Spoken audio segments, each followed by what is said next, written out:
오늘은 꼰대와 권위 있는 어른의 차이점은 무엇인지, 특히 학생들의 눈에는 어떻게 비치는지 짧게 살펴보도록 하겠습니다. 제가 중학교 1학년 자유학년제 수업 시간에 글쓰기 명상법을 지도하면서 학생들에게 여러분들이 생각하는 꼰대라고 하는 말은 어떤 느낌을 주는지, 그리고 여러분들이 따르고 싶어하는 권위 있는 어른은 어떤 느낌을 주는지를 즉석에서 떠올려서 그 첫 생각을 놓치지 말고 그대로 글로 한번 정리를 해보자, 이런 글쓰기 명상법을 진행을 해봤는데요. 그 내용이 이런 식으로 나타났어요. 그 내용을 소개를 해보도록 하겠습니다. 우리가 누구나 꼰대로 평가받을 수가 있고, 또 학생들도 조만간 어른이 되고 또 그 밑에 세대들에 의해서 꼰대로 취급받을 수도 있기 때문에 어떤 것이 꼰대의 느낌이고 또 어떤 것이 권위 있는 어른인지를 정리해보는 것도 꽤나 의미 있는 일이라고 생각이 듭니다. 그리고 무엇보다도 이것은 상대방에 의해서 평가를 받는 것이기 때문에 본인은 꼰대인지 아닌지를 잘 모른다는 그 특징이 있습니다. 그래서 뇌과학자 김대수 그 교수도 꼰대의 특징을 이렇게 정리를 했어요. 꼰대는 듣는 시간보다도 자기가 말하는 시간이 훨씬 길다. 그리고 두 번째, 상대의 말이 끝나지 않았는데 자기가 하고 싶은 말이 막 파도처럼 엄습을 해서 그것을 억누를 수가 없다는 것이죠. 세 번째, 이미 한 말을 3번 이상 계속 반복을 한다. 네 번째, 위의 사실을 본인만 모른다.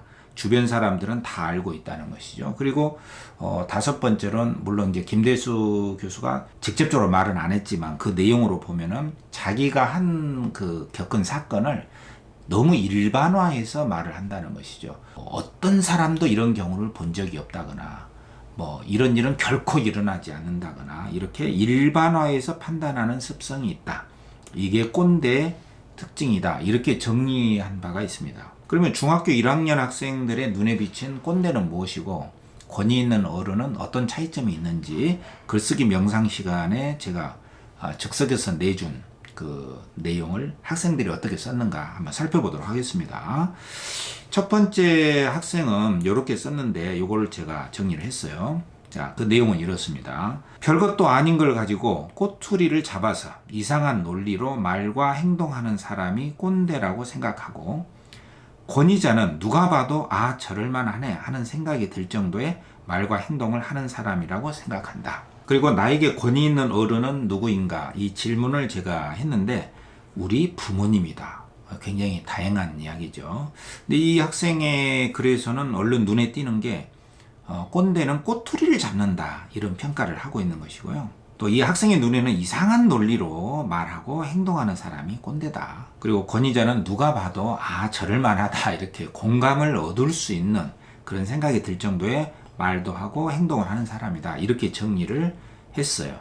그 다음에 두 번째 학생은 꼰대는 자신이 살아오면서 생긴 불만을 자신이 아닌 바뀐 세상 때문이라고 하면서 지금 살아가고 있는 사람들에게 나는 힘들게 살았는데 너희는 순탄하게 산다고 억울하다고 합리화하면서 훈수질을 하는 게 꼰대고, 권위자는 살아오면서 느끼고 경험한 노하우를 전하고 그런 말을 할 자격이 있고 그동안 쌓아온 게 있는 사람을 권위자라고 한다. 이렇게 정리를 했고요. 그렇다면 나에게 권위 있는 사람이 있는가, 이런 질문 앞에서는 아빠다, 이렇게 답을 했습니다.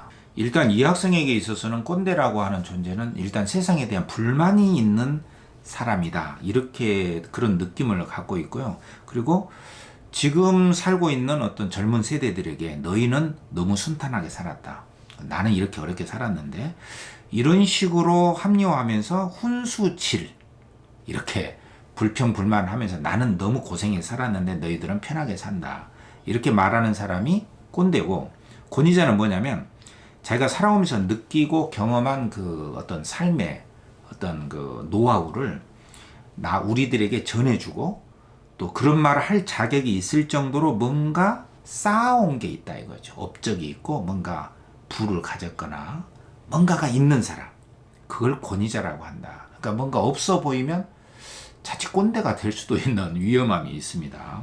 어쨌든 이 학생은 이렇게 평가를 했고요. 그 다음에 세 번째 학생은 꼰대란 나이만 먹은 철없는 옛날 생각과 문화를 강요하는 사람. 옛것을 강요한다. 권위자란 뭐냐? 젠틀하고 부드러우며 조언을 해주는 지혜로운 사람 같은 느낌이다. 나에게 권위 있는 어른, 교사는 누구냐? 수학쌤, 과학쌤, 사회쌤, 영어쌤. 그럼 이 쌤들이 학원 선생님이냐 학교 선생님이냐 했더니 학교 선생님이라고 말을 했어요. 그리고 일부 자기를 이뻐해주는 학원 선생님도 있다. 이런 말을 했어요.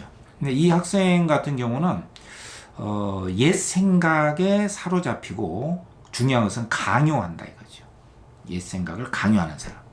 이것이야말로 가치가 있다. 이렇게 이게 꼰대고, 권위자는 좀 부드럽고 나에게 도움이 될 만한 조언을 해주는 사람, 지혜로운 사람, 이렇게 정리를 했어요. 그리고 마지막 한 학생만 더 보면요, 많이 있지만, 자, 이 학생은 꼰대는 자신이 살아온 시간, 경험, 과거의 사회의 틀 속에서 남에게 강요하는 말이나 행동을 하는 사람이라고 생각한다. 반면 권위자는 과거와 현재를 비교하고 상대방이 나의 조언을 어떻게 받아들일지 고려해서 현대사회에 맞춰 말하고 행동하는 사람이라고 생각한다. 이 학생은 상당히 좀 깊게 생각한 측면이 좀 있어요. 꼰대는 과거의 그 틀 속에서 갇혀 있다. 그리고 그걸 강요한다 이거죠. 근데 권위자는 과거와 현재를 이렇게 비교하고 또 자기가 하는 말이 상대방에게 잘 수용이 되고 있는지, 또 자기의 조언이 뭐 굉장히 좋은 것이라 하더라도 어떻게 받아들일 수 있을 것인지 상대방에게 그것을 고려해서 또 현대사회에 맞춰서 말하고 행동하는 사람이다. 굉장히 여러 조건을 권위자, 꼰대가 아닌 권위 있는, 권위적인 어른이 아니라 권위 있는 어른의 조건에 포함을 시켰습니다. 여러분들 어떻습니까? 중학교 1학년 치고는 굉장히, 그것도 즉석에서 쓴 거거든요, 이게. 뭐 정말 시간 거의 1분 정도, 1, 2분 정도 줬어요. 근데 이런 문장을 써낼 수 있었다는 거 참 놀랐고요. 물론 이제 글쓰기 명상법에서 계속 훈련을 해왔습니다. 한 8주 정도. 굉장히 여러 가지 생각을 들게 하는 내용들이 있죠. 이 내용들을 살펴보면요, 공통점이 있어요. 그 꼰대는 뭐 옛것이라는 옛것에 사로잡혀 있다, 이런 공통점이 있고, 더 큰 공통점이 뭐냐면 강요한다는 것이에요. 강요. 이 강요라고 하는 부분을 굉장히 강조하는 걸 볼 수가 있어요.